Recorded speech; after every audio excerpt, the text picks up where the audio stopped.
السلام علیکم ورحمۃ اللہ وبرکاتہ۔ اللہ سبحانہ تعالیٰ کی تعریف ہر حال میں، چاہے ہمیں کوئی پریشانی ہو، دکھ ہو، تکلیف ہو، ہم اپنی تقدیر کے واقع ہونے سے گھبرائے ہوئے ہوں، پھر بھی اللہ سبحانہ تعالیٰ سے بدگمان نہیں ہونا، بدظن نہیں ہونا، دور نہیں ہونا، ناراض نہیں ہونا، بلکہ پلٹ پلٹ کر اسی کی طرف رجوع کرنا ہے اور اسی کی تعریف کرتے رہنا ہے۔ تو ہر قسم کی تعریف صرف اور صرف اللہ ہی کے لیے ہے۔ وہی ہے جو لاچار کی دعا قبول کرتا ہے جب وہ اسے پکارتا ہے، وہی ہے جو مظلوم کی مدد کرتا ہے جب وہ اسے بلند آواز سے پکارتا ہے، اور وہی ہر تکلیف کو ہم سے دور کرتا ہے اور ہر برائی کو ہم سے ہٹا دیتا ہے۔ ہمارا دل اسی کے ذکر سے زندہ ہوتا ہے، ہمارے معاملات اسی کے حکم سے وجود میں آتے ہیں، اور ہماری مشکلات اسی کی رحمت سے دور ہوتی ہیں۔ ہمیں اسی کی دی ہوئی حفاظت سے حفاظت ملتی ہے اور مشکلات اسی کے آسان کرنے سے آسان ہوتی ہیں۔ ہمیں اطاعت اور عبادت اور دعا کی توفیق بھی اسی کی رحمت سے ملتی ہے، وہی دیتا ہے۔ اس لیے پلٹ پلٹ کر ہمیں اسی کی طرف رجوع کرنا چاہیے، اسی کی طرف لوٹنا چاہیے۔ ہماری زندگی میں بہت سے واقعات ایسے ہوتے ہیں کہ جو ہمیں ناگوار ہوتے ہیں، لیکن وہ ہماری تقدیر کا حصہ ہوتے ہیں۔ ہمیں سمجھ نہیں آ رہا ہوتا کہ ہمارے ساتھ ایسا کیوں ہو رہا ہے، وہ کیا وجہ ہے کہ یہ حادثہ میری زندگی میں ہو گیا ہے، یہ مشکل میرے ہاں پیش آ گئی ہے۔ یہ اللہ کی دی ہوئی تقدیر میں سے ہے۔ ہمیں جو بھی تکلیف آتی ہے، چاہے انڈیویجولی، چاہے خاندان کی سطح پر، اور چاہے اجتماعی طور پر پوری دنیا میں، چاہے وہ ذاتی طور پر کوئی بیماری ہو یا وہ پھر پینڈیمک ہو، ہر تکلیف صرف اللہ کے اذن سے ہی آتی ہے اور وہ تقدیر کا حصہ ہوتی ہے۔ اللہ سبحانہ تعالیٰ کا ارشاد ہے، ان سے کہیے ہمیں اگر کوئی مصیبت آئے گی تو وہی آئے گی جو اللہ نے ہمارے مقدر کر رکھی ہے، وہی ہمارا سرپرست ہے، اور مومنوں کو اللہ ہی پر توکل کرنا چاہیے۔ یہ ہمارے عقیدہ تقدیر کا ایک حصہ ہے کہ کوئی بھی چیز ہماری زندگی میں نہیں ہوتی مگر یہ کہ وہ اللہ ہی کا فیصلہ ہوتا ہے، تقدیر ہی کا ایک حصہ ہوتا ہے۔ قُلْ لَن يُصِيبَنَا إِلَّا مَا كَتَبَ اللَّهُ لَنَا، کوئی مصیبت آ ہی نہیں سکتی مگر وہ جو اللہ نے پہلے سے لکھ رکھی ہے۔ کہاں؟ لوح محفوظ میں۔ یعنی جو مصیبت آتی ہے، اور پھر صرف مصیبت ہی تھوڑی آتی ہے، بہت سی خیر اور بھلائی بھی پہنچتی ہے۔ تو قُلْ لَن يُصِيبَنَا میں صرف مصائب نہیں ہے، اس میں نعمتیں بھی ہیں۔ جو نعمتیں اور راحتیں آتی ہیں ہماری زندگی میں، وہ سب تقدیر الہی کا حصہ ہیں۔ جب انسان کو یہ معلوم ہوتا ہے کہ اللہ کی طرف سے جو تقدیر میں لکھا ہے وہ ہر صورت میں پورا ہونا ہے، تو انسان کے لیے مصیبت برداشت کرنا آسان ہو جاتا ہے۔ یہ چیز اس کے حوصلے میں اضافہ کر دیتی ہے کہ اللہ سبحانہ تعالیٰ اپنے بندوں پر ظلم کرنے والا نہیں۔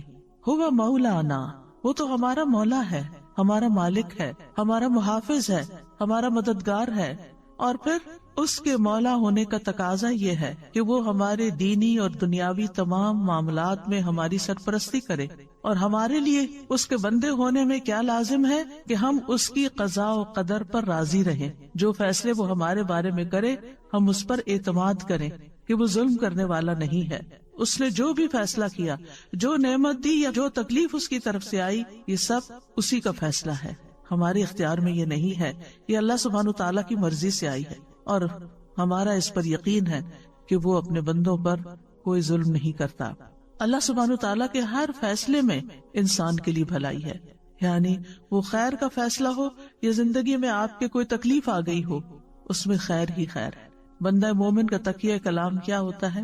اس میں بھی خیر ہوگی۔ کچھ بھی ہوتا ہے تو کیا کہتا ہے؟ اس میں بھی خیر ہوگی، الحمدللہ اس میں بھی خیر ہوگی، اس کا بھی نتیجہ اچھا ہی ہوگا، اس سے بھی مجھے فائدہ ہی پہنچے گا، کیونکہ اللہ تعالیٰ نے کیا خبر دی ہے؟ قُلْ لَن يُصِيبَنَا إِلَّا مَا كَتَبَ اللَّهُ لَنَا هُوَ مَوْلَانَا، وہ ہمارا سرپرست ہے، وہ ہمارے لیے جو بھی فیصلہ کرتا ہے اس میں مومنوں کے لیے بھلائی ہی بھلائی ہوتی ہے، اور چونکہ وہ ہمارا مولا ہے تو اس لیے ہمیں اس سے اچھی ہی امید ہے۔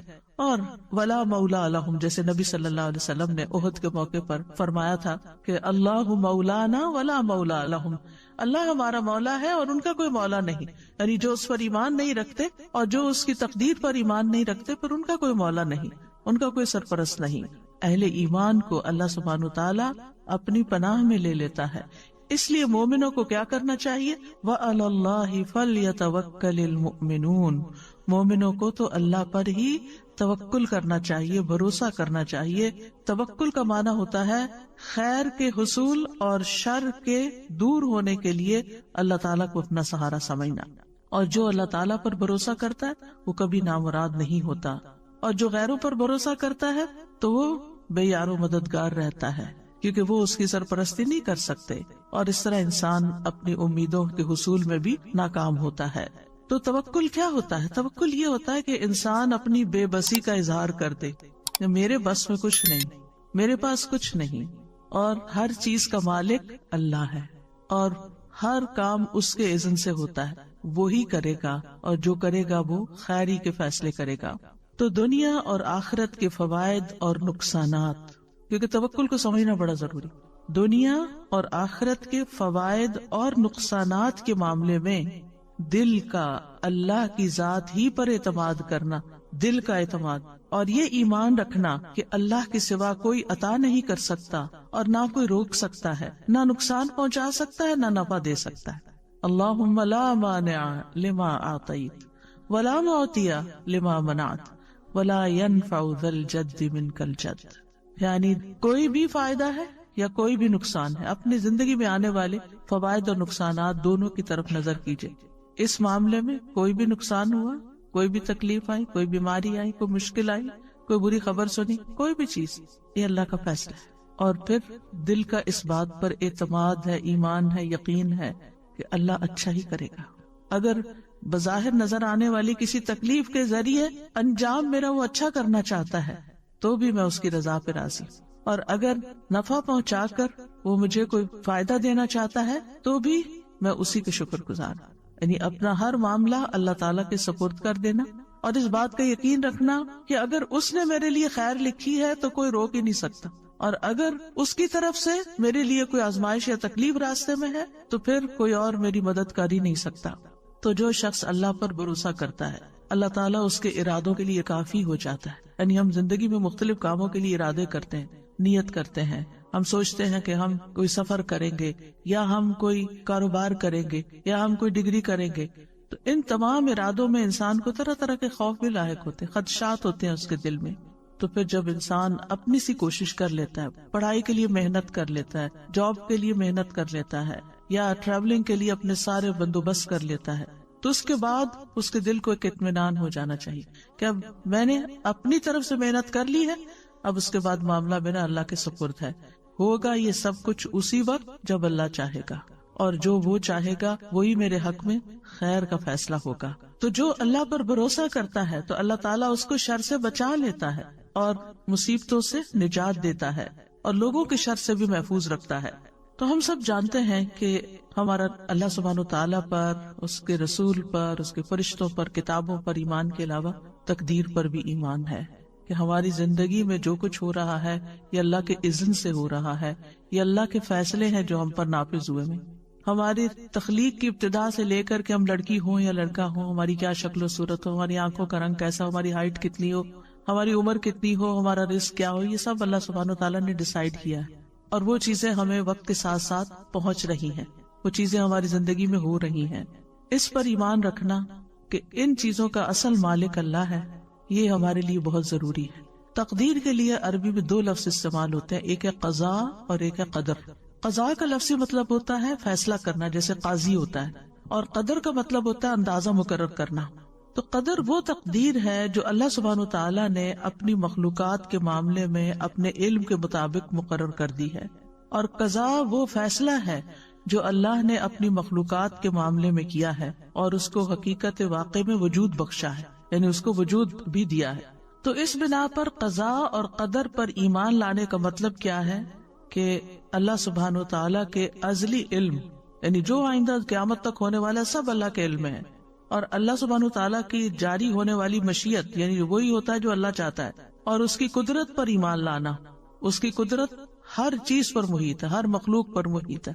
تھوڑے سے مشکل الفاظ ہیں، سمپل ورڈز میں یوں کہوں گی کہ جیسے تقدیر کیا ہے، اللہ سبحانہ و تعالیٰ کا وہ علم ہے جو کسی بھی چیز کے وجود میں آنے سے پہلے ہی اللہ کو پتا تھا کہ کیا کیا ہونے والا ہے، اور اگر یہ اللہ کو نہ پتا ہوتا تو وہ پھر ہمارا رب کیسے ہوتا، یعنی اس کو علم ہی نہیں کہ آئندہ ہونے کیا والا ہے۔ تو یہی تو اللہ تعالیٰ کے قدرت کو اور اس کی قوت کو ظاہر کرتا ہے، اس کی طاقت کو ظاہر کرتا ہے کہ اس کے پاس ان سب چیزوں کا پہلے سے ہی علم ہے.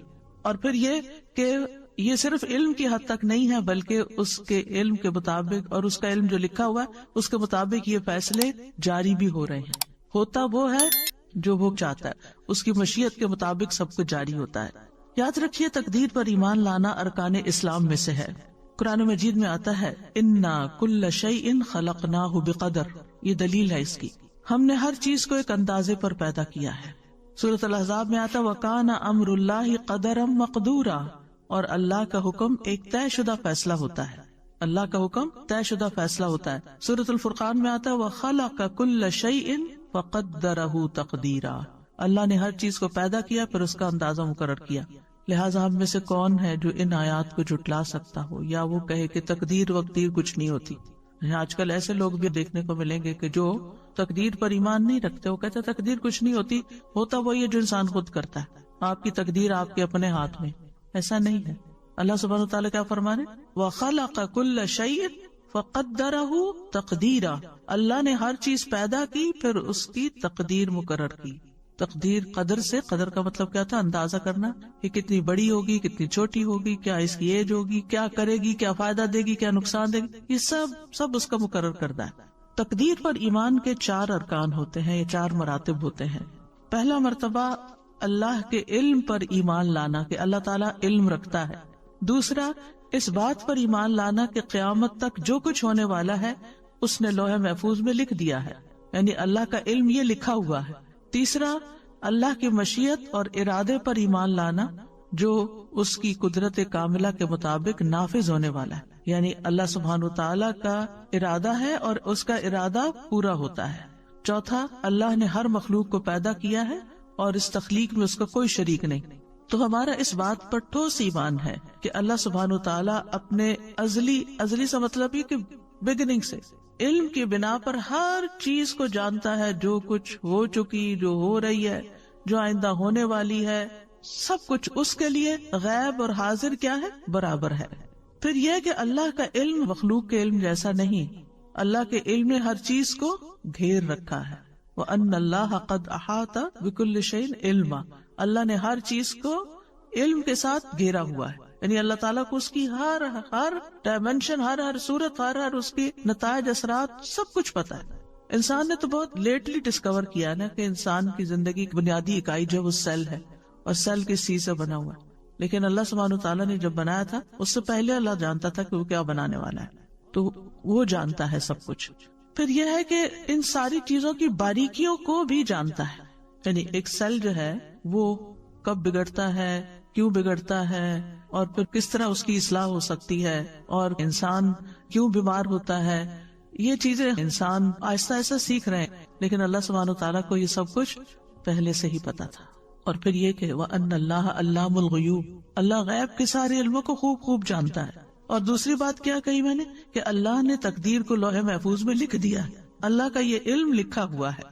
اور انسان ہو، جنات ہو، حیوانات ہو، جمادات ہو، ستارے ہو، سیارے ہو، زمین کی مخلوقات ہو، آسمانوں کی مخلوقات ہو، سب کے بارے میں نہ صرف یہ کہ وہ جانتا ہے بلکہ ان سب کی تقدیر اس نے لوح محفوظ میں لکھی ہوئی ہے. سورۃ الحج میں آتا ہے الم تعلم ان اللہ یعلم ما فی السماء والارض ان ذلک فی کتاب ان ذلک علی اللہ یسیر. کیا تم جانتے نہیں کہ اللہ وہ سب کچھ جانتا ہے جو آسمانوں میں اور جو زمین میں؟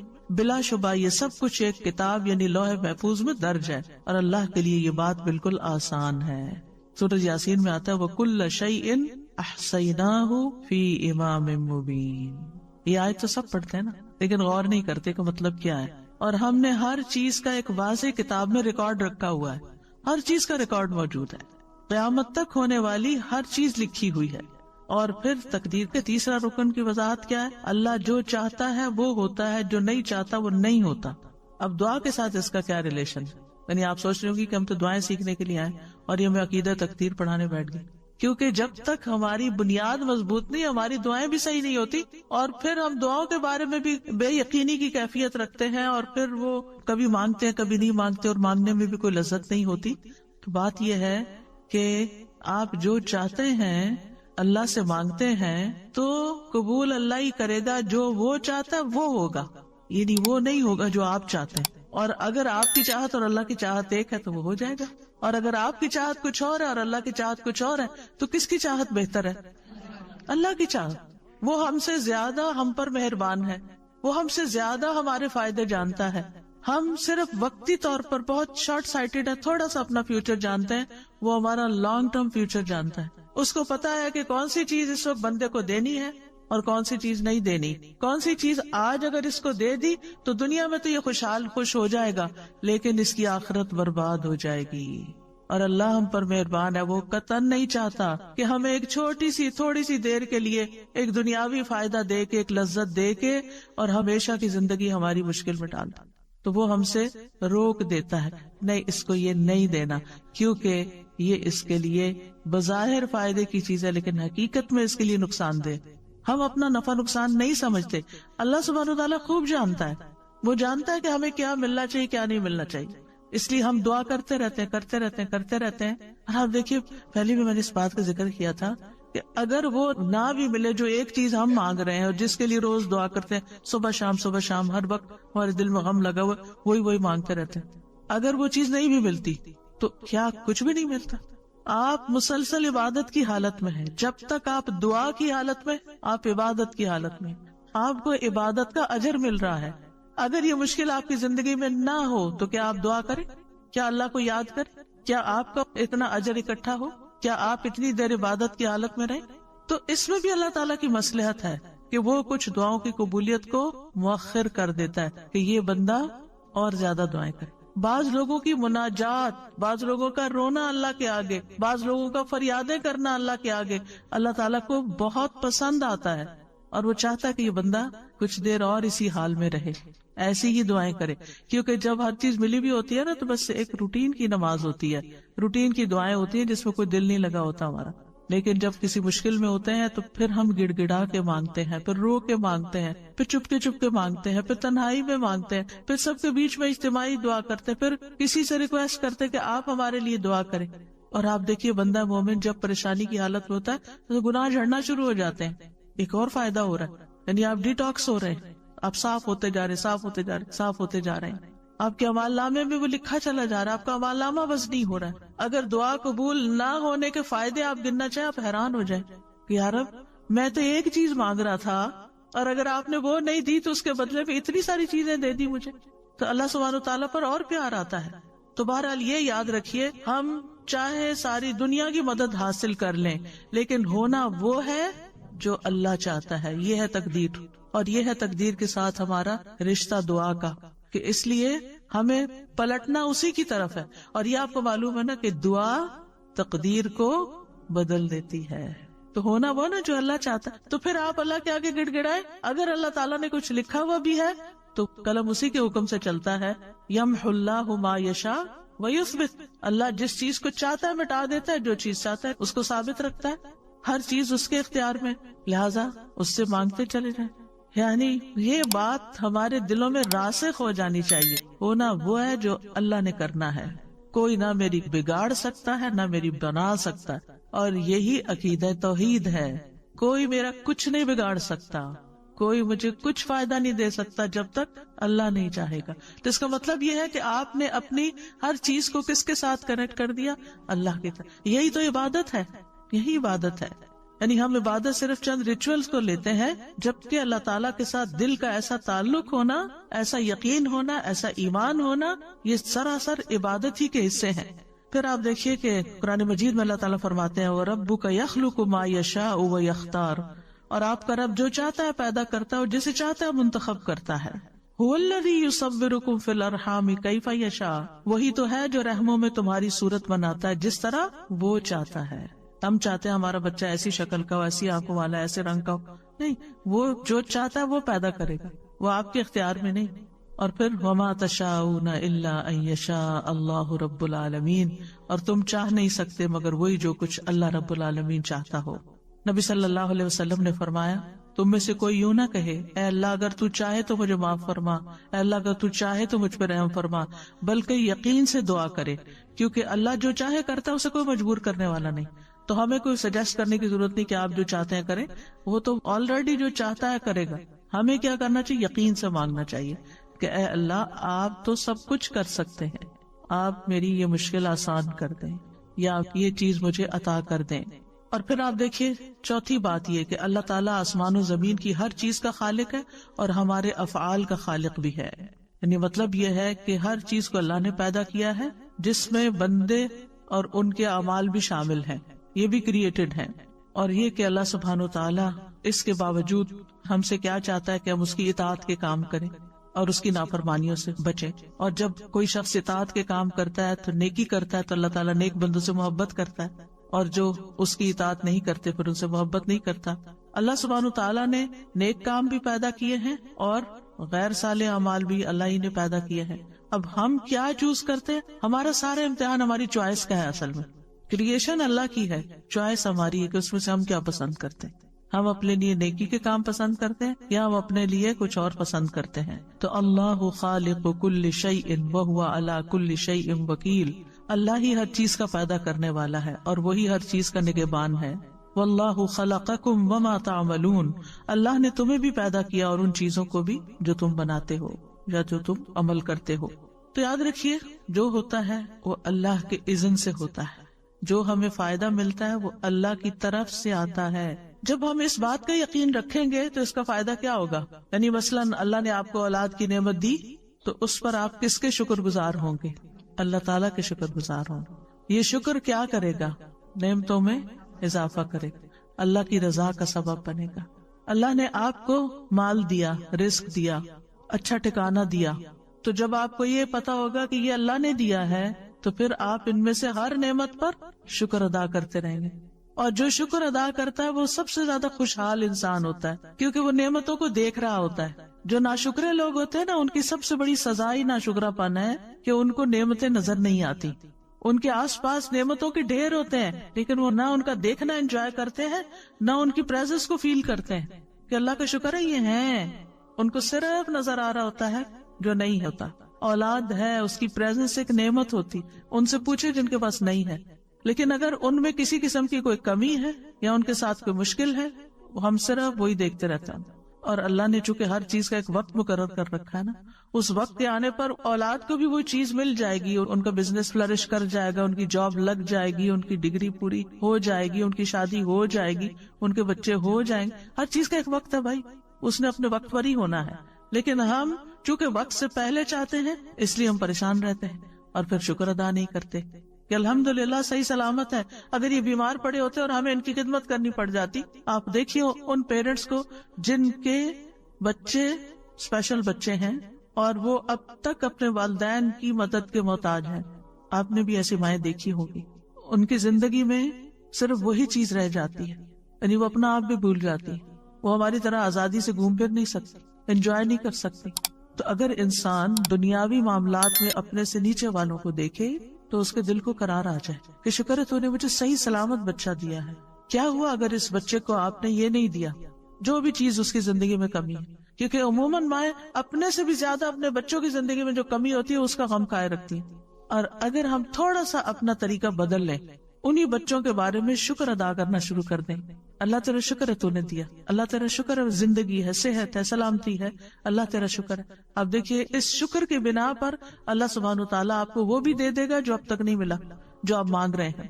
کیونکہ شکر نعمتوں کو کھینچ لاتا ہے. اور ناشکری ہر وقت غم دکھ کی فریاد کرتے رہنا، ہر وقت پریشان رہنا، ہر وقت پریشان رہنا، یہ نعمتوں کو اور دور کر دیتا ہے.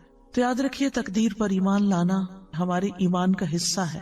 اور ایمان کی حقیقت اس وقت تک نہیں انسان کو پتہ چلتی جب تک وہ تقدیر پر ایمان نہیں رکھتا. ابو درداء کہتے ہیں نبی صلی اللہ علیہ وسلم نے فرمایا ہر چیز کی ایک حقیقت ہوتی ہے اور کوئی شخص اس وقت تک ایمان کی حقیقت کو نہیں پہنچ سکتا جب تک اسے یہ یقین نہ ہو جائے کہ اسے جو چیز پہنچی ہے یعنی اچھی یا بری وہ اس سے خطا نہیں ہو سکتی تھی، اور جو چیز خطا ہوگی وہ اسے پہنچ نہیں سکتی تھی، مل ہی نہیں سکتی تھی. یعنی جو شخص اس بات کو سمجھ جاتا ہے، یعنی جو دعا قبول ہو گئی وہ ہونی ہی تھی اور جو نہیں ہوئی اس نے نہیں ہونا تھا. تو جب تک انسان کو یہ بات سمجھ نہ آئے تو اس وقت تک وہ ایمان کی حقیقت کو نہیں پہنچتا. یعنی ایمان اس بات کا تقاضا کرتا ہے کہ اللہ سبحانہ تعالیٰ کی کمپلیٹ اتھارٹی پر انسان کا ایمان ہو. کہ اصل قادر مطلق، یہ کیوں کہتے ہیں قادر مطلق؟ مطلق ہوتا ہے ایبسلیوٹ، اصل تو قدرت اس کے پاس۔ یاد رکھیے جو شخص تقدیر کو جھٹلائے اس کے اعمال قبول نہیں ہوتے۔ نبی صلی اللہ علیہ وسلم نے فرمایا 3 لوگوں سے اللہ نہ کوئی فرض قبول کرے گا نہ نفل۔ نمبر 1 والدین کا نافرمان، نمبر 2 احسان جتانے والا، اور نمبر 3 تقدیر کو جھٹلانے والا۔ عمل ہی قبول نہیں ہوتے۔ ڈھیر صدقے کا بھی دے تو وہ بھی قبول نہیں ہوگا۔ عبداللہ بن عمر قسم کھا کے فرمایا کرتے تھے اگر تقدیر کا انکار کرنے والوں میں سے کسی کے پاس احد پہاڑ کے برابر سونا بھی ہو اور وہ سارے کا سارا اللہ کے راستے میں دے دے تب بھی اللہ اسے قبول نہیں کرے گا جب تک وہ تقدیر پر ایمان نہ لائے۔ تو کتنا ضروری ہے اس عقیدے کو ذہن میں رکھنا، اس پر ایمان لانا اور اس کو ریفریش کرنا۔ رمضان اصل میں موقع ہے ہم اپنے بنیادی عقائد کو ریفریش کریں، ہم دین کی بنیادی تعلیمات کو ریفریش کریں تاکہ ہم آگے سال کا جو باقی حصہ ہے وہ بہترین مسلمان کے طور پر گزار سکیں۔ نبی صلی اللہ علیہ وسلم نے فرمایا مجھے بعد میں آنے والے زمانے میں اپنی امت پر سب سے زیادہ 3 باتوں کا ڈر ہے۔ نمبر 1 ستاروں پر ایمان لانا، نمبر 2 تقدیر کو جھٹلانا، اور نمبر 3 حکمران کا ظلم کرنا۔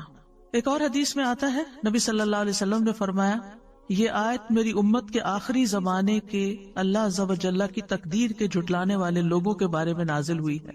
ذوقوا مس سقر انا کل شیء خلقناہ بقدر، دوزخ میں آگ لگنے کے مزے چکھو، بے شک ہم نے ہر چیز کو ایک مقرر اندازے پر پیدا کیا ہے۔ یعنی میری امت کے آخری حصے میں جو لوگ تقدیر پر ایمان نہیں لائیں یہ ان کا انجام اس آیت میں بیان ہوا ہے۔ آپ کو معلوم ہے نا کہ قرآن کی سب سے پہلی تفسیر خود نبی صلی اللہ علیہ وسلم نے کی کہ کس آیت کا مطلب کیا ہے۔ کچھ عمل سے کی اور کچھ زبان سے کی، اور پھر جو علم آپ نے آگے صحابہ کو دیا ان میں سے حضرت عبداللہ بن عباس مفسر قرآن۔ یعنی یہ جو سورۃ القمر کی آیات ہے 48-49، ذوقوا مس سقر، جہنم کی آگ لگنے کا مزہ چکھو، انا کل شیء خلقناہ بقدر، ہم نے ہر چیز کو ایک مقرر اندازے میں پیدا کیا، ہم نے ہر چیز کی تقدیر مقرر کی ہے۔ پھر اسی طرح آپ صلی اللہ علیہ وسلم نے فرمایا جنت میں والدین کا نافرمان، جادو پہ ایمان رکھنے والا، عادی شراب خور اور تقدیر کو جھٹلانے والا داخل نہ ہوگا۔ تو تقدیر پر ایمان لانے کا تقاضا کیا ہے؟ نمبر 1 اس بات پر یقین رکھنا کہ ہر چیز لکھی جا چکی ہے۔ یہ بار بار میں اس لیے دہرا رہی ہوں تاکہ ایمان مکمل ہو کہ تقدیر پر ایمان کا مطلب کیا ہے۔ عمر، رزق، عمل، یہ سب کچھ تقدیر سے ہے۔ حسن کہتے ہیں بے شک اللہ نے مخلوقات کو پیدا کیا تو ان کے ساتھ ان کی تقدیر کو پیدا کیا، ان کی عمروں کو تقدیر کے مطابق تقسیم کیا، ان کے رزق کو تقدیر کے مطابق تقسیم کیا، آزمائش اور صحت اور تندرستی کو بھی تقدیر کے مطابق تقسیم کیا۔ رسول اللہ صلی اللہ علیہ وسلم نے فرمایا جس شخص کو بڑی فکر دنیا کی ہی ہو، یعنی جو دنیا کے بارے میں زیادہ کنسرنڈ ہے، اللہ تعالیٰ اس کے کام پریشان کر دے گا اور اس کی مفلسی اس کی دونوں آنکھوں کے درمیان کر دے گا، اس کو سوائے اپنی مفلسی کے اور کچھ نظر نہیں آئے گا۔ سب کچھ ہوتے ہوئے بھی اس کو خوف مفلسی کا ہے کہ کیا بنے گا، اور جس کی نیت اصل آخرت کی طرف ہو تو اللہ تعالیٰ اس کے سب کام درست کر دے گا، اس کے دل میں بے پرواہی ڈال دے گا اور دنیا جھک کر اس کے پاس آئے گی۔ پھر اسی طرح اولاد کا ملنا بھی مقرر ہے، جس جان نے آنا ہے وہ آ کر رہے گی۔ بیماری بھی تقدیر سے ہے۔ رسول اللہ صلی اللہ علیہ وسلم نے فرمایا جاہلیت کے 4 اوصاف میری امت میں موجود رہیں گے جن کو لوگ ہرگز نہیں چھوڑیں گے۔ نمبر 1 نوحہ کرنا، یعنی کسی فوتگی پر۔ نمبر 2 حسب نسب میں تان کرنا۔ سبحان اللہ، اچھے خاصے پریکٹسنگ مسلم ہوتے ہیں، بچوں کی شادی کا موقع آتا ہے ہم پٹھان میں شادی نہیں کریں گے، ہم فلاں میں شادی نہیں کریں گے، اور لوگوں کو کم ذات ہونے کے تانے دینا، حالانکہ سب کو آدم کی اولاد ہے، سب کی ذاتیں وہیں جا کے ملتی ہیں۔ نمبر 3 بیماری کو متعدی قرار دیتے ہوئے کہنا ایک خارچی اونٹ کی وجہ سے 100 اونٹوں کو خارش لگ گئی۔ سوال یہ کہ پہلے اونٹ کو خارش کس نے لگائی؟ اب اس میں آپ دیکھیے کہ جیسے کووڈ ہے کتنا پھیلا ہوا تھا، لیکن جس کی موت لکھی ہوئی تھی، جس کو بیماری آنی تھی اس کو آ کر رہی، جس کو بیمار ہونا تھا وہ ڈبل ماسک میں بھی بیمار ہو کر رہا، اور جس کو اللہ نے بچانا تھا بچایا۔ آگے کا بھی اللہ ہی کے ہاتھ میں ہے۔ تو اس لیے یہ سوچنا کہ صرف اس کی وجہ سے نہیں، اللہ کا فیصلہ تھا۔ نمبر 4 ستارے، یہ کہنا کہ فلاں ستارے کی وجہ سے بارش ہوئی، یہ دور جاہلیت کے اوصاف میں سے ہے۔ پھر اسی طرح دوسری بات یہ کہ اس بات پر یقین رکھنا کہ جو تقدیر میں لکھا ہے وہی واقع ہوگا۔ ما اصاب من مصیبت فی الارض ولا فی انفسکم الا فی کتاب من قبل ان نبرأها ان ذلک علی اللہ یسیر۔ لِكَيْ لَا تَأْسَوْا عَلَى مَا فَاتَكُمْ وَلَا تَفْرَحُوا بِمَا آتَاكُمْ وَاللَّهُ لَا يُحِبُّ كُلَّ مُخْتَالٍ فَخُورٍ۔ کوئی مصیبت نہ زمین پر پہنچتی ہے اور نہ تمہاری جانوں پر مگر وہ کتاب میں لکھی، جس نے آنا ہے نا اس نے آنا ہے، اس سے پہلے کہ ہم اسے پیدا کریں۔ یقیناً یہ اللہ پر بہت آسان ہے، تاکہ تم نہ اس پر غم کرو جو تمہارے ہاتھ سے نکل جائے، یعنی اس چیز پر غم نہ کرو جو چلا جائے، اور نہ اس پہ اکڑو جو تمہیں عطا کر دے، اور اللہ کسی تکبر کرنے والے، بہت فخر کرنے والے سے محبت نہیں کرتا۔ تو اس سے کیا پتا چلتا ہے کہ اگر کوئی تکلیف آ جائے، کوئی بیماری آ جائے تو کیا کریں؟ ایک لفظ یاد رکھیں، مکتوب۔ مکتوب لکھا ہوا تھا، اس نے آنا تھا، یہ اللہ کا فیصلہ ہے۔ رضیت باللہ ربا وبالاسلام دینا وبمحمد نبی۔ مثلاً آپ کو فلو ہو گیا، آپ کہتے میں نے تو فلو شاٹ بھی لگوایا تھا، میں تو اتنی احتیاط بھی کی تھی، کہ فلو کیوں ہو گیا؟ اللہ کا فیصلہ ہو گیا، مکتوب لکھا ہوا تھا۔ آپ سمجھتے ہیں آپ کے حق میں برا ہوا؟ نہیں، برا نہیں ہوا، اس کے ذریعے معلوم نہیں کتنی اور بیماریاں آپ کے جسم سے نکل جائیں۔ اللہ کو پتا ہے نا، اللہ کو آپ سے پیار ہے، وہ بڑی مصیبت سے بچانے کے لیے آپ کو چھوٹی مشکل میں ڈال دیتا ہے، اور 7 گناہ بھی جڑتے چلے جاتے ہیں، اور آپ کا اللہ تعالیٰ کی طرف رجوع بھی ہو جاتا ہے۔ اور یاد رکھیے کہ انسان کبھی بھی اللہ تعالیٰ کے بارے میں بدگمانی نہ کرے کہ اللہ نے مجھے بیمار کر کے میرے ساتھ اچھا نہیں کیا، نیور، کیونکہ اللہ تعالیٰ کا ہر فیصلہ عدل پر مبنی ہے، حکمت پر مبنی ہے۔ یہ بھی ہم نے یاد رکھنا، تکلیف آئے تو کیا سوچنا ہے؟ اللہ نے میرے ساتھ ظلم نہیں کیا، یہ اللہ کا عدل ہے، یہ اللہ کی حکمت ہے، اس کی حکمت اللہ ہی جانتا ہے۔ بہرحال میں یہ یقین رکھتی ہوں کہ اس کا یہ فیصلہ ہمارے حق میں ٹھیک ہی ہے، بہتر ہی ہے۔ ابن دلمی کہتے ہیں، میں ابی ابن کعب کے پاس حاضر ہوا اور ان سے کہا میرے دل میں تقدیر سے متعلق کچھ شکوک و شبہات پیدا ہو گئے ہیں، آپ اس بارے میں مجھے بتائیں، شاید اللہ تعالیٰ میرے دل سے ان شبہات کو نکال دے۔ ابی رضی اللہ عنہ نے فرمایا، اگر اللہ آسمان والوں اور زمین والوں کو عذاب دینا چاہے تو دے سکتا ہے، اور وہ ان پہ ظلم کرنے والا نہیں ہوگا، اور اگر وہ ان پر رحم فرمائے تو اس کی رحمت ان کے لیے ان کے اعمال سے بہتر ہے، اور اگر تم احد پہاڑ برابر سونا بھی خرچ کر دو تو جب تک تم تقدیر پر ایمان نہ لاؤ گے اللہ تعالیٰ اس کو قبول نہیں کرے گا، اور جب تک تم یہ نہ جان لو کہ تمہیں جو کچھ پہنچا ہے وہ تم سے خطا ہونے والا نہیں تھا، اور جو تمہیں نہیں پہنچا وہ تمہیں ہرگز ملنے والا نہیں تھا، اور اگر اس سے اعتقاد کے بغیر تم مر گئے تو جہنم میں جاؤ گے۔ ابن دلمی کہتے ہیں، پھر میں عبداللہ بن مسعود کے پاس آیا، انہوں نے بھی یہی بات کہی جو ابی رضی اللہ عنہ نے کہی تھی۔ کہتے ہیں اس کے بعد پھر میں حذیفہ بن یمان کے پاس گیا اور انہوں نے بھی وہی بات کہی جو پہلے دو نے کہی تھی۔ پھر میں زید بن ثابت کے پاس گیا، انہوں نے بھی وہی کہا جو اوپر تینوں نے کہا، اور انہوں نے بھی نبی صلی اللہ علیہ وسلم سے اسی طرح کی بات روایت کی۔ اس سے یہ پتہ چلتا ہے کہ صحابہ کرام کا ایمان کتنا درست، اور ان کو پتا تھا کہ کس چیز پر ایمان لانا ہے اور کس طرح کا ایمان لانا ہے۔ آج آپ دیکھیں کہ ہم سے اگر کوئی پوچھے تو کیا ہم یہ بات بتا سکتے ہیں، یہ جو سارے صحابہ نے کہی تھی؟ ہمیں تو پتہ بھی نہیں کہ ایسے بھی کہنا ہوتا ہے۔ تو یہ ہے تقدیر کہ اللہ کے فیصلے ظلم پر مبنی نہیں ہے، اور اللہ کی رحمت ہمارے اعمال سے بہتر ہے، اور کوئی نیک عمل قبول نہیں ہے اگر ہم تقدیر پر ایمان نہیں رکھتے، اور جو ہمیں پہنچنے والا ہے وہ خطا نہیں ہو سکتا، اور جو خطا ہو گیا وہ آنا ہی نہیں تھا۔ اس بات پر یقین رکھے کہ اللہ کا ہر فیصلہ حکمت پر مبنی ہے، عدل پر مبنی ہے۔ اللہ تعالیٰ ظالم نہیں، بظاہر نظر آنے والا شر بھی اپنے اندر طرح طرح کی خیر رکھتا ہے۔ اگر آپ سورۃ الکہف پڑھیں تو اس میں خضر علیہ السلام نے جس بچے کو مار دیا تھا تو اس کے بارے میں کیا آتا ہے، وَأَمَّا الْغُلَامُ فَكَانَ أَبَوَاهُ مُؤْمِنَيْنِ، اس لڑکے کے والدین مومن تھے، فَخَشِينَا أَن يُرْهِقَهُمَا طُغْيَانًا وَكُفْرًا، ہمیں اندیشہ ہوا کہ یہ لڑکا اپنی سرکشی اور کفر کی وجہ سے ان پہ کوئی مصیبت نہ لا کھڑی کرے، فَأَرَدْنَا أَن يُبْدِلَهُمَا رَبُّهُمَا خَيْرًا مِّنْهُ زَكَاةً وَأَقْرَبَ رَحْمًا، لہذا ہم نے چاہا کہ ان کا پروردگار اس لڑکے کے بدلے انہیں اس سے بہتر اولاد عطا کرے جو پاکیزہ اخلاق والی اور قرابت کا بہت خیال رکھنے والی۔ تو روایات میں آتا ہے کہ اللہ تعالیٰ نے اس کے بدلے ان کو بیٹی عطا کی تھی۔ اب کسی کا بیٹا فوت ہو جائے اور بیٹی پیدا ہو جائے تو بظاہر وہ کیا سمجھے گا کہ میرے ساتھ تو بڑی ذاتی ہو گئی، لیکن یہاں پر بیٹی کا پیدا ہونا یعنی سرکش بیٹے کے بدلے میں اللہ نے ان کو نیک بیٹی عطا کی جو پاکیزہ اخلاق والی اور قرابت کا بہت خیال رکھنے والی۔ اور یہ تو ہم نے دیکھا ہے نا کہ جس طرح بیٹیاں ماں باپ کا خیال رکھنے والی ہوتی ہیں اور کیئر کرنے والی ہوتی، عمومی طور پر اللہ ماشاءاللہ عمومی طور پر بیٹے ایسے نہیں ہوتے۔ پھر مریم کو بیٹا دینے کی بجائے اللہ نے بیٹی سے نوازا جن سے عیسیٰ علیہ السلام پیدا ہوئے، کتنی بڑی سعادت تھی ان کی۔ تو مومن کے ہر حال میں خیر ہوتی ہے، اللہ کے ہر فیصلے میں خیر ہے۔ حدیث میں آتا ہے مومن کا معاملہ بھی عجیب ہے، اس کے لیے ہر بات میں بھلائی ہے، اور یہ مومن کے سوا کسی کے لیے نہیں۔ اگر اس پہ خوشحالی آتی ہے وہ شکر ادا کرتا ہے تو اس کے لیے بہتر ہے، اگر کبھی مشکل آتی ہے وہ صبر کرتا ہے تو اس کے لیے وہ بہتر ہے۔ اور شکر کرنا بھی بہت فائدے کی چیز ہے۔ الطائم الشاکر کالصائم الصابر، یعنی جو کھا پی کے شکر ادا کرتا ہے وہ روزہ رکھ کے صبر کرنے والے کی طرح، اس کا بھی اجر ہے اس کا بھی اجر۔ تو جس حال میں اللہ رکھے اس کے مطابق اگر آپ ریئیکٹ کرتے ہیں تو آپ کے لیے اجر ہی اجر ہے۔ پھر آپ دیکھیے کہ ایک ہم عادت سیکھنے کے ہر چیز میں خیر دیکھیں اور خیر کے پہلو پر نظر رکھیں۔ نبی صلی اللہ علیہ وسلم نے فرمایا ابن آدم دو چیزوں کو ناپسند کرتا ہے، دو چیزیں اس کو اچھی نہیں لگتی۔ نمبر ایک موت کو، حالانکہ مومن کے لیے موت فتنوں سے بہتر ہے۔ نمبر دو مال کی قلت کو، مال کم ہو گیا، حالانکہ مال کی قلت حساب کتاب میں کبھی کا باعث ہے۔ اگر مال کم ہے تو حساب بھی کم ہے، مال زیادہ تو حساب بھی زیادہ۔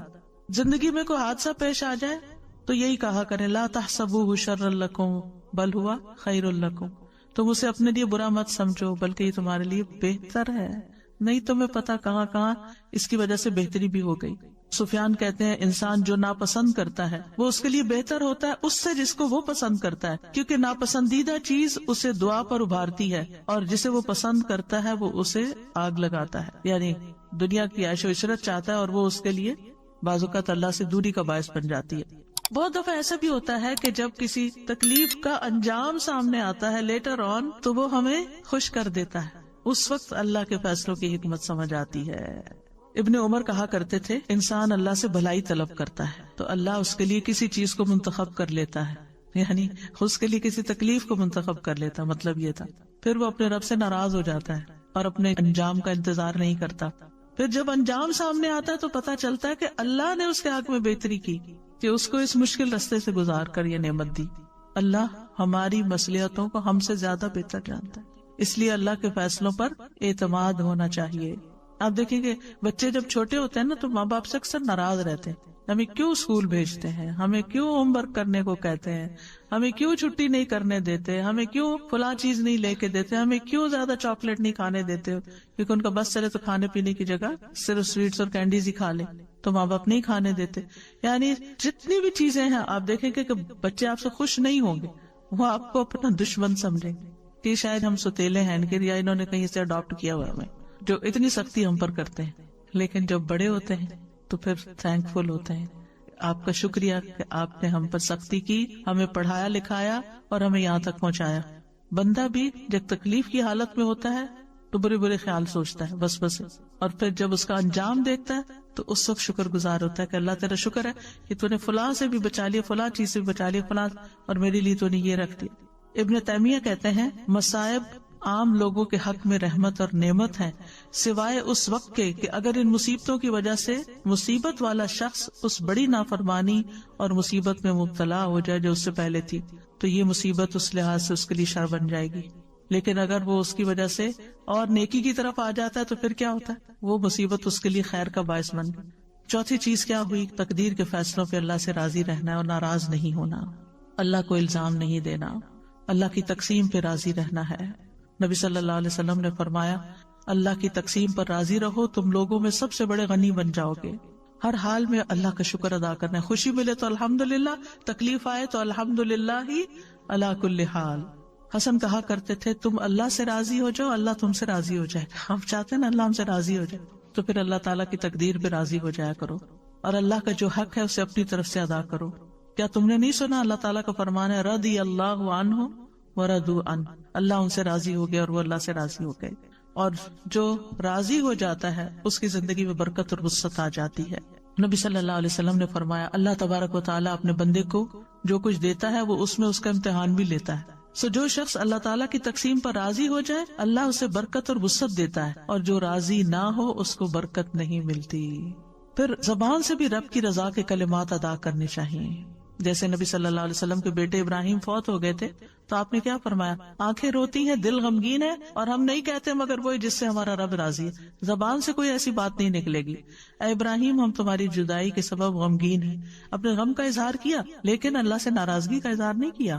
پھر آپ دیکھیں کہ اللہ کے فیصلوں کے آگے سر تسلیم خم کر دینا چاہیے. اللہ یہ تیرا فیصلہ ہے، میں نے قبول کر لیا، میں اس پر راضی. وہ کیسے؟ مثلاً آپ کی شادی کسی ایسی جگہ ہو گئی کہ جس میں بعد میں آپ کو کچھ مشکلات پیش ہے، اور وہ کون سی شادی ہے جس میں مشکلات پیش نہیں آتے؟ یعنی ایڈجسٹمنٹ کا جو بھی پیریڈ ہوتا ہے، اور زندگی بھر کچھ نہ کچھ ایڈجسٹمنٹ ہوتی رہتی. آپ دیکھیں جس طرح ہماری اپنی باڈی ہوتی ہے نا، بچپن میں ایک اور طرح کے ٹرامے سے گزرتی ہے جب ہم بڑے ہو رہے ہوتے ہیں. اس میں آپ دیکھیے کہ وہ باڈی میں جو چینجز آ رہے ہوتے ہیں، جب مثلا ایک خاتون ہونے کی حیثیت سے جب پیریڈ شروع ہونے کا وقت ہوتا ہے تو جسم کی جو چینجز ہوتی ہیں اس کی وجہ سے ایک تھکاوٹ اور ایک بیماری کی سی کیفیت. پھر آپ دیکھیں کہ جوانی کی اپنی کچھ اور مطالبات ہوتے ہیں، اس کی ضروریات ہوتی ہیں. پھر اس کے بعد یہ ہے کہ جو انسان کو مینوپاز ہوتا ہے، بڑھاپا آتا ہے، ایڈجسٹمنٹ ہوتی رہتی ہے نا سارا وقت. کس طرح کھڑے ہونا، کس طرح بیٹھنا، کس طرح چلنا ہے، کیا کھانا ہے، کیا نہیں کرنا. یعنی تھرو آؤٹ یور لائف آپ ایڈجسٹمنٹ کر رہے ہوتے ہیں اپنے ساتھ، کھانے پینے کے معاملے میں، ایکسرسائز کے، سونے جاگنے، کام، ہر چیز کے، آرام کے، نیند کے، ہر جگہ. بالکل اسی طرح جو ہماری ازواجی زندگی ہوتی ہے اس میں بھی وقت کے ساتھ ساتھ شادی سے پہلے کے جذبات کچھ اور ہوتے ہیں، پھر شادی ہو جاتی ہے تو ابتدائی دنوں کے جذبات کچھ اور ہوتے ہیں، پھر 2 مہینے کے بعد کچھ اور ہوتے ہیں، پھر 6 مہینے کے بعد کچھ اور ہوتے ہیں، سال گزر جاتا ہے تو کچھ اور ہوتے ہیں، اور پھر جب بچہ پیدا ہو جاتا ہے کچھ اور ہوتے ہیں. پھر بچے جب جوان ہوتے ہیں، کچھ ماں باپ بڑے اچھی زندگی گزار رہے ہوتے ہیں، جب بچے جوان ہوتے ہیں ان کے فیصلے کرنے میں آپس میں جھگڑ پڑتے ہیں. پھر اس کے بعد ان کے جب بچے پیدا ہوتے ہیں ان کے غم لگا کے بیٹھ جاتے ہیں. تو کہیں نہ کہیں کچھ نہ کچھ ہماری زندگیوں میں یہ چل رہا ہوتا ہے. تو یہ ہماری زندگی کا ایک حصہ ہے. تو یہ اللہ کے فیصلے ہوتے ہیں، ان کے آگے جھک جانا چاہیے، ان کو قبول کر لینا چاہیے. ہمیں نہیں پتا کہ جس چیز کا ہم خوف کرتے ہیں، جس سے ہم ڈرتے ہیں، اسی میں ہمارے لیے کتنی خیر اور بھلائی اللہ نے لکھ دی ہو. یعنی ہمارے توہمات ہوتے ہیں نا کہ کہیں ایسا نہ ہو جائے، کہیں ایسا نہ ہو جائے، پتہ نہیں کیا ہو جائے گا.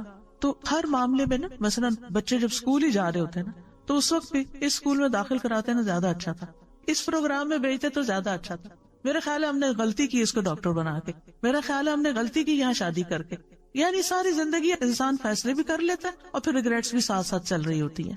تو یہ پارٹ آف لائف ہے، لیکن اس میں ہونا وہی ہے جو اللہ نے لکھا ہے. تو اب کیا ہے، جب اللہ نے لکھ دیا نا اور وہ چیز نافذ ہو رہی ہے تو پھر کہ رضیت باللہ ربا وبالاسلام دینا وبمحمد نبیا.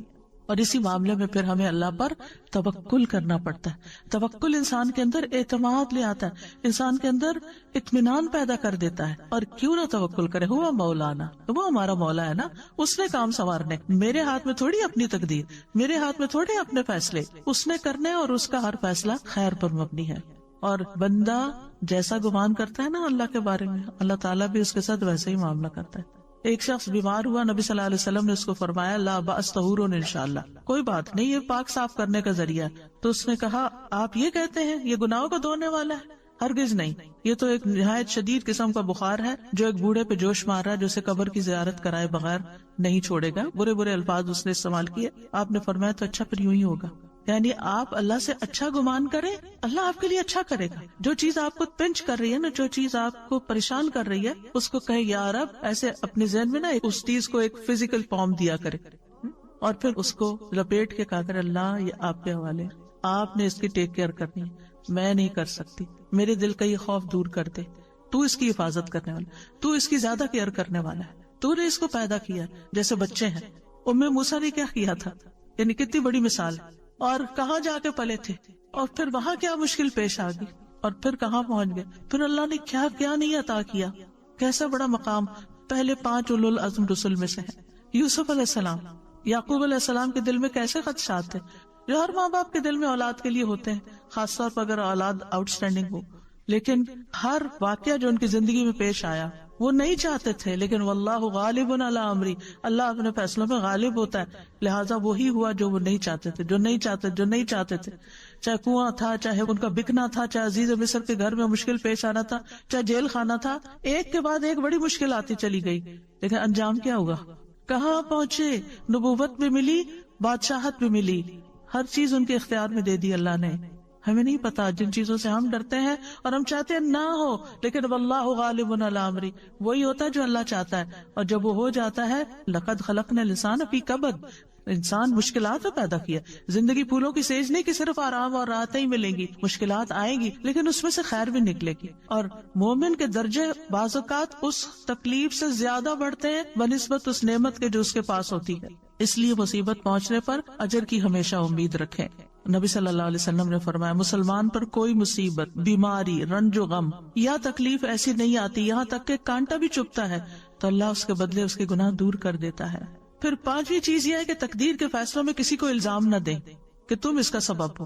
عام طور پہ ہوتا ہے جب کوئی کام خراب ہو جاتا ہے، کوئی چیز خرید لیتے ہیں، تم نے کہا تھا یہ والی برانڈ خریدو، تو اب روز اسی کو کوستے چلے جاتے ہیں، حالانکہ بس وہ لکھا ہوا تھا وہی پہنچنا تھا، اب ہو گیا جو ہو گیا۔ تو ایک دوسرے کے ساتھ اپنے ریلیشن نہیں پھر خراب کرنے چاہیے، اور یقین رکھنا چاہیے کہ نفع نقصان اللہ کے ہاتھ میں ہے۔ وَإِن يَمْسَسْكَ اللَّهُ بِضُرٍّ فَلَا كَاشِفَ لَهُ إِلَّا هُوَ وَإِن يُرِدْكَ بِخَيْرٍ فَلَا رَادَّ لِفَضْلِهِ يُصِيبُ بِهِ مَن يَشَاءُ مِنْ عِبَادِهِ وَهُوَ الْغَفُورُ الرَّحِيمُ۔ اگر اللہ تمہیں کوئی تکلیف پہنچائے تو اس کے سوا کوئی دور کرنے والا بھی نہیں، اور اگر وہ تمہارے ساتھ بھلائی کا ارادہ کر لے تو کوئی اس کے فضل کو ہٹانے والا بھی نہیں۔ وہ اپنے بندوں میں سے جس کو چاہے پہنچا دیتا ہے، یعنی خیر اور فضل، وہی بے حد بخشنے والا نہایت رحم فرمانے والا ہے۔ غیر اللہ جو ہے وہ کسی نفع نقصان کے مالک نہیں، چاہے وہ انسان ہو چاہے کوئی اور ہو۔ اور یہ یاد رکھیے کوئی تکلیف بھی آتی ہے تو اللہ کے اذن سے آتی ہے۔ ما اصاب من مصیبت الا باذن اللہ ومن یؤمن باللہ یہد قلبہ واللہ بکل شیء علیم۔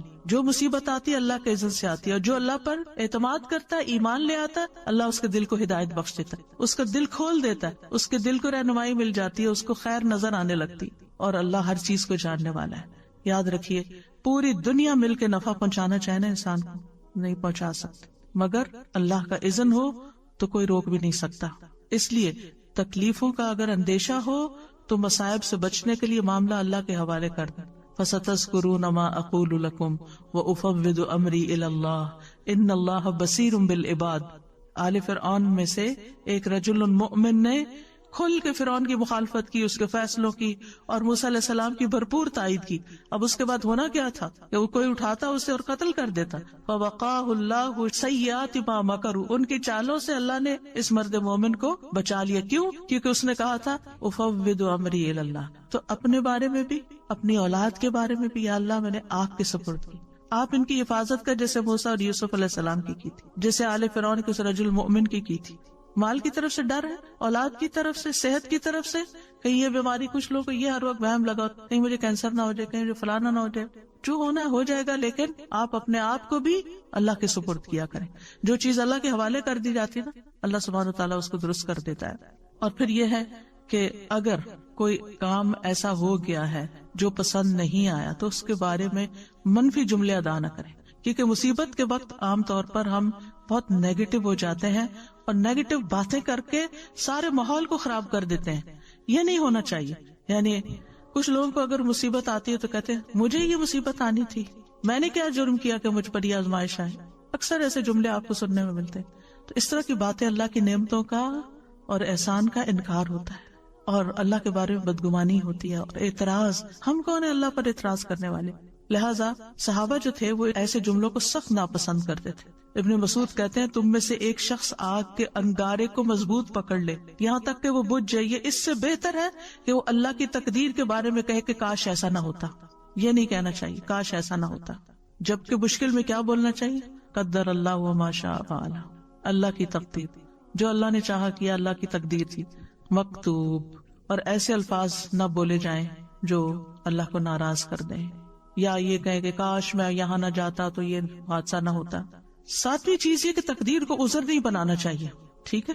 مثلا اگر کوئی شخص پہاڑ پہ چڑھ کے اپنے آپ کو نیچے گرائے اور چوٹے کھائے تو کہے میری تقدیر میں تھا تو اس لیے میں نے ایسا کیا، نہیں۔ ہمیں احتیاط اور کوشش اور بچاؤ کرتے رہنا چاہیے، اور اگر ہم کوئی نیک کام نہیں کر سکے تو تقدیر کو ذمہ دار نہیں ٹھہرانا چاہیے۔ اللہ ہی کو منظور نہیں تھا کہ میں حج کرنے جاتی، اللہ ہی کو منظور نہیں تھی، یہ جملہ نکال دیں اپنی زندگی، اللہ کو منظور نہیں تھا، ٹھیک ہے، لیکن یہ کہ آپ اس طرح کے نیگیٹو وے میں نہ کہیں۔ تو آپ کیا کہیں؟ انشاءاللہ اللہ چاہے گا تو پھر لے جائے گا، ہم کوشش کرتے رہیں۔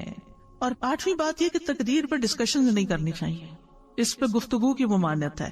نبی صلی اللہ علیہ وسلم نے فرمایا جب میرے صحابہ کا تذکرہ ہونے لگے تو خاموش ہو رہنا، یعنی ان کی غلطیوں اور ان کی کوتاہیوں پر کوئی بات نہیں کرنا۔